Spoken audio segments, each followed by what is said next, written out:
A 21-year-old woman presents with petechiae and heavy menstruation. So, I mean, heavy menstruation, there are a lot of things that can lead to menorrhagia. Gyne here feels like a red herring, maybe a bleeding disorder. Yeah, so petechiae, right? Like, I'm thinking things like von Willebrand disease, right? Like, I'm thinking this is a clotting problem. This is medicine, really, right? Like, we are having this one sentence, right? And we're going in two different directions, right? Is this a bleeding disorder? Is this a hematology problem? Or is this a gynecologic problem, right? What do we work up? So I'm kind of leaning towards the petechiae being different, right? That's a little bit like, this is like small, like pinpoint bleeding, right? So this is a little bit more than just the gyne problem to me. But you know, watch it be like endometriosis or something. What is probably the most common bleeding disorder for a young woman? ITP is a good one. Ooh, I don't know. What do we want to start with? Do we want to start with ITP? Okay, so idiopathic. They don't even have ITP? Man, okay, let's say von Willebrand. On physical exam, there is no hepatosplenomegaly or lymphadenopathy. So this is basically saying that there's no enlargement of the liver, there's no enlargement of the spleen, and her lymph nodes aren't swollen. So we're not really thinking like lymph nodes, we're not really thinking an infection, right? It doesn't really seem to be a blood cell disorder if the spleen is fine.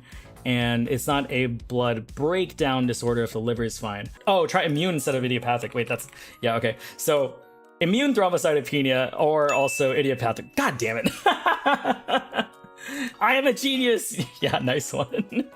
Yeah, I was like, common things being common, like it could just be ITP, right? So ITP stands for immune thrombocytopenia or also idiopathic thrombocytopenia. Immune thrombocytopenia means that you have a low platelet count because you make antibodies that are binding to your platelets and destroying your platelets. And your platelets, you know, are the things that are involved in making primary blood clots, right? So if you have low platelets, you're going to start bleeding a lot more. So this is why this young woman has petechiae and heavy menstruation, right?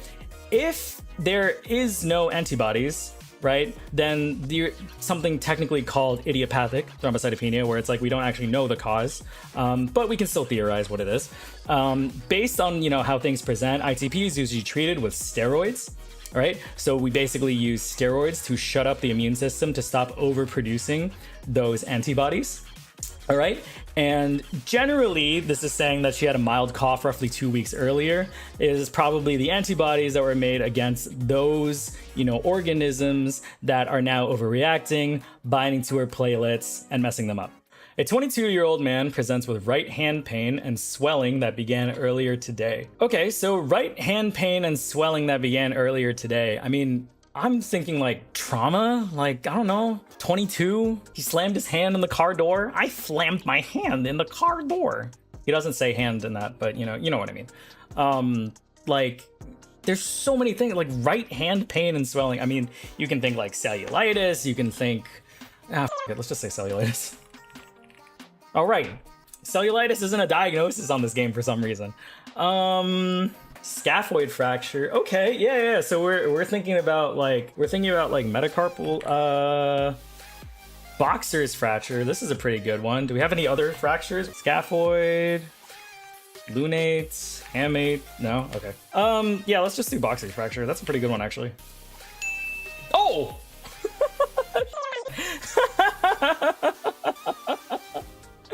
Okay. Well. Yeah. Guys, we're not getting good content out of this. We're guessing them too quickly. He reports sudden onset of pain when his hand struck the wall during racquetball. On physical exam, there's tenderness and swelling over the dorsal aspect of the hand. He's fully unable to move his hand due to... I feel like, honestly, these three things are just kind of all saying the same thing. I smashed my metacarpal in the car door. So when he's making a fist, the fifth digit overlaps the fourth. So somehow, if you didn't get boxer's fracture by that point, then you're getting it over here. And then the neck of the fifth metacarpal bone, like, pretty much tells you, like, oh, it's the pinky, so... Okay. Here's something that probably I'm gonna get screwed on. I don't even know where to start with this, man. So, like, So as internal medicine, I don't see children, right? So 0 to 17. I don't think I even can treat you in the hospital. Mixed edema from nephrotic stuff, conjunctivitis, kids are gross, pink eye. Oh, well, it's swelling around eyes, plural. So like, and they're not talking about discharge, right? Conjunctivitis, you used to be worried about discharge, but swelling around the eyes is like, yeah, like you're thinking like mixed edema. They would have conjunctivitis. Like I feel like the chief complaint wouldn't be swelling around eyes. Abuse, on my step 3 exam, I think on one of the clinical scenarios that I had, it was actually child abuse too. So, and then you had to like type it into the order set, like inform like CPS. And then I put that order in and then the case ended. I was like, oh. So do they even have abuse? Physical abuse. If we put down physical abuse, does that count as ruling it out? All right, good. Boy with preorbital edema. So it's like recent history of upper respiratory infection and though he feels otherwise healthy. So I think this is what is the, it's like post streptococcal glomerulonephritis or something. This is something that happens with kids, right? Ah, what? Wait, I was close. Urinalysis reveals proteinuria with bland urinary sediment. Oh, wait, what's the... It's not PSGN, it's minimal change. So I thought does minimal change happen after infection? So for minimal change disease, this is the podocytes, which are kind of like the feet of the glomerular cells. And when you have minimal change disease, you lose those feet. So you kind of lose the filters that are going into the kidneys. And you usually see this in kids. Oh, damn. Okay. JFMD. All right. So I knew we were kind of thinking like kidneys, right? So swelling around the eyes, like this is when you're losing oncotic pressure, which means that you're losing proteins in your body and in your blood. More importantly, you have proteins like albumin circulating around in your vessels. You have proteins that are just there to keep up the pressure gradient, because like basic physics will tell you, things go from high pressure to low pressure. So if you lose your proteins, you're also going to be losing your fluid there, and things are going to start third spacing into your tissues. So swelling around the eyes, like if we're not thinking child abuse, we're not thinking like cellulitis, preseptal cellulitis or whatever, we're probably thinking about a kidney infection or a kidney problem because you're losing those small proteins in the blood. He has a recent history of an upper respiratory infection, so that's why I was thinking PSGN. Post-streptococcal glomerulonephritis is a thing that happens when you get kidney damage after having like a group A strep infection. Although that's more of like a nephritic syndrome, which is like losing blood through the kidneys, rather than nephrotic syndrome, which is like losing protein through the kidneys. So having marked proteinuria with bland urinary sediment is essentially saying he's got proteinuria, so he's peeing out protein. With a bland urinary sediment means that it's not red, right? It's looking like brownish, yellowish, whatever. So minimal change disease is probably the most common nephrotic syndrome, where O is you're losing protein, versus nephritic syndrome, where I is you're losing blood. 30-year-old man presents with a loss of consciousness after falling down a flight of stairs while intoxicated. So the timeline here you have to be worried about is, did they lose consciousness after falling down the flight of stairs or before falling down the flight of stairs? And if they lost consciousness after falling down a flight of stairs, do they know that, or were there witnesses? Can anybody else corroborate the story? Can anybody else narrow it down? I think I had a patient admitted from the ER, and the ER is trying to call me for admission for like a seizure workup or something. And they were saying like, oh yeah, this guy had a seizure while driving. And then he ended up crashing his car and he came here as a trauma, but you know, we wanted to admit for a seizure workup. I'm like, how do you know he had a seizure while driving? And he's like, oh, that's what the EMS said when they brought him here. I was like, how did EMS know? Like, wasn't he alone? Right? Like, did the cops come and see him having a seizure? Like, how did you know that he had a seizure while driving? Like, the patient had no seizure history or whatever. It's just like people passing along like a game of telephone. Think about it. Like, did the car crash cause the seizure? Did he have a seizure while driving first, and then that caused the car crash? Like, you got to make sure that you have the story straight, because if you make assumptions, you're going to start going down the wrong like diagnostic pathway. He was intoxicated, fell down the stairs because he was intoxicated, and then had a loss of consciousness. So epidural hematoma, any sort of brain bleed, things you'd be worried about is stuff like stroke, where you're bleeding into a closed space and that closed space that holds the brain has a finite volume. So if you have more blood or more liquid in a closed space where it shouldn't be, the brain is going to start getting pushed on and pressed on in places that it shouldn't, which is going to interrupt the blood flow to the, functional areas of the brain. So I'm gonna say epidural hematoma. This is middle meningeal artery or something. Oh, okay. All right, I got it in one. Nice. He briefly regains consciousness, but then becomes disoriented and agitated. He's got a dilated, non-reactive pupil on the right side. So now he's actually, having neurological symptoms where part of his brain is having interrupted blood flow. Head CT shows a biconvex, hyperdense collection that does not cross suture lines, so it's limited on one side. And then he goes emergent surgical evacuation. So like I was saying, you have a lot of blood, you have a lot of liquid building up in a closed space, and it's pushing down on the brain. How do you get rid of that? You call a neurosurgeon, they start drilling holes, they start shaving the head, they start taking out a piece of the skull, and that lets you drain the blood and relieve all the pressure so that the brain isn't being squished, within the skull. 30-year-old man presents with fevers, muscle pains, and chills for the past 3 days. So if we're thinking about infection, it doesn't necessarily have to be infection.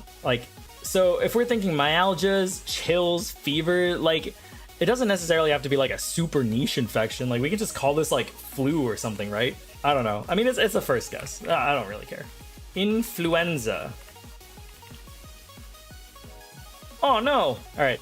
He reports that he experienced similar symptoms lasting a week a few days ago. Could be the 72-hour variant of Plasmodium. What is that? The 4-day quiescent malarias or whatever? It's not falciparum. It's Vivax ovale is this one, right? Plasmodium vivax. This is the one. Ah, damn. Oh, wait. But okay, he returned from a humanitarian trip in Eastern Africa. So Eastern Africa is always a buzzword for HIV too, right?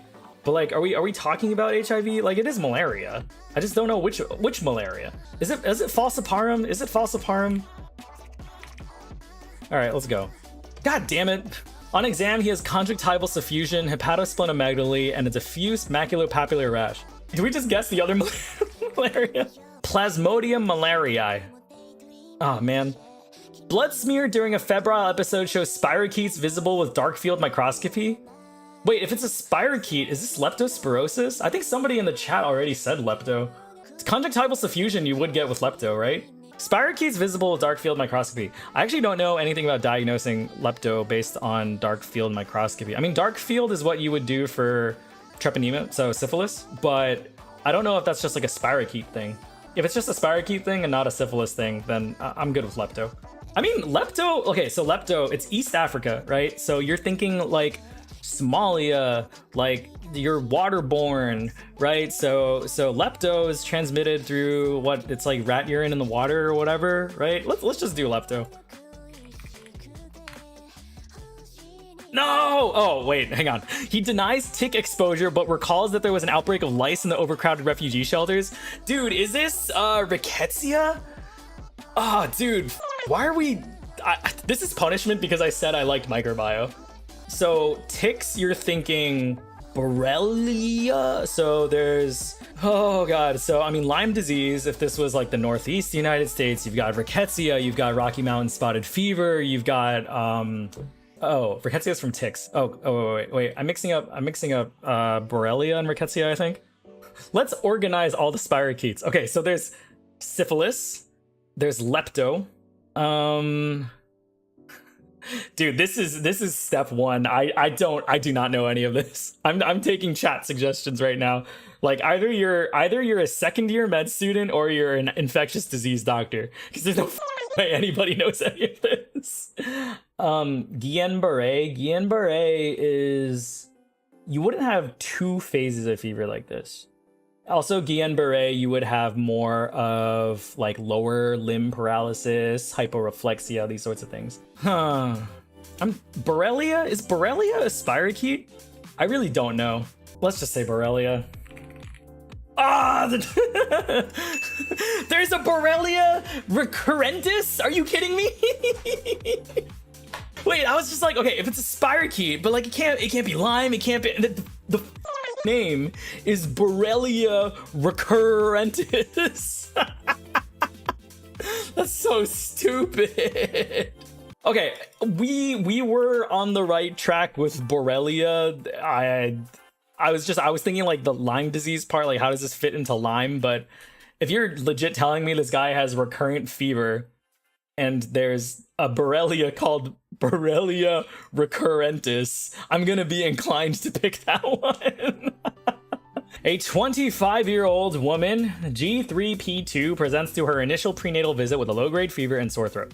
So when you get to OB-GYN, you learn about the Gravida Para system. So G3P2 means that gravid, she's been gravid 3 times. So she's had 3 pregnancies.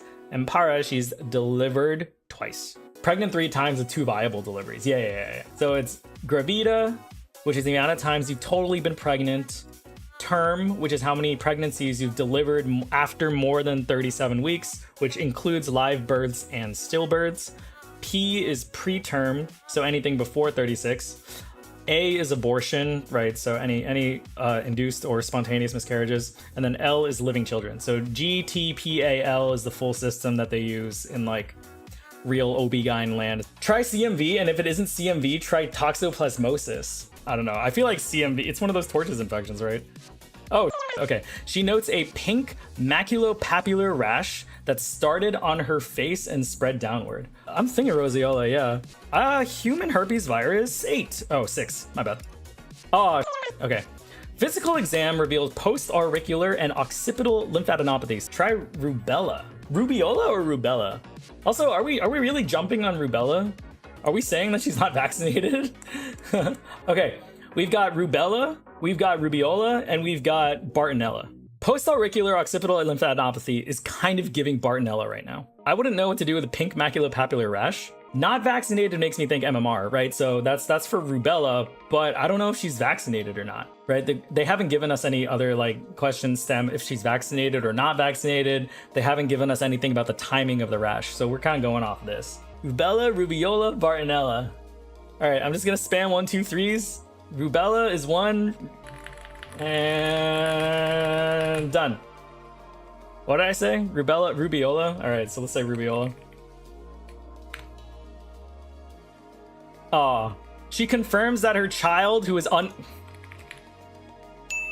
damn it! God damn it!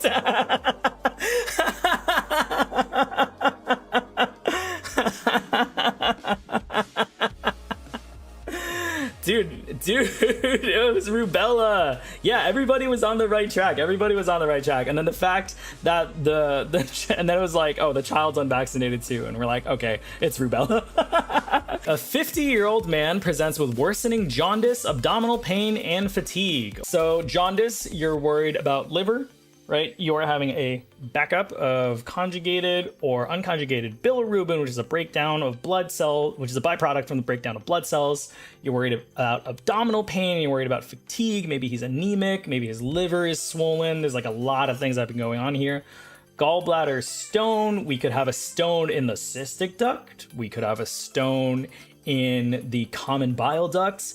We could have a stone, pretty much anywhere. So there's a lot of things going on. We could also have an infection, right? So we could have hepatitis, we could have Hep B, Hep C, we could have a MAHA, a microangiopathic hemolytic anemia. He could have something like TTP, thrombogenic thrombocytopenic purpura. He could be chewing up all of his red blood cells. He could be chewing through all of his platelets. Like there's a lot of different things that this could be. So, I mean, we got a wide differential, right? We're covering gallbladder, we're covering heme, we're covering, pancreas, I guess. We're covering Gilbert syndrome, Crigler-Najjar syndrome. There are a bunch of different things. So we have like way too many things. What if it's lupus? Lupus too. Fatigue kind of makes me think about a MAHA. So I'm going to say TTP. Thrombotic, thrombocytopenic purpura. All right.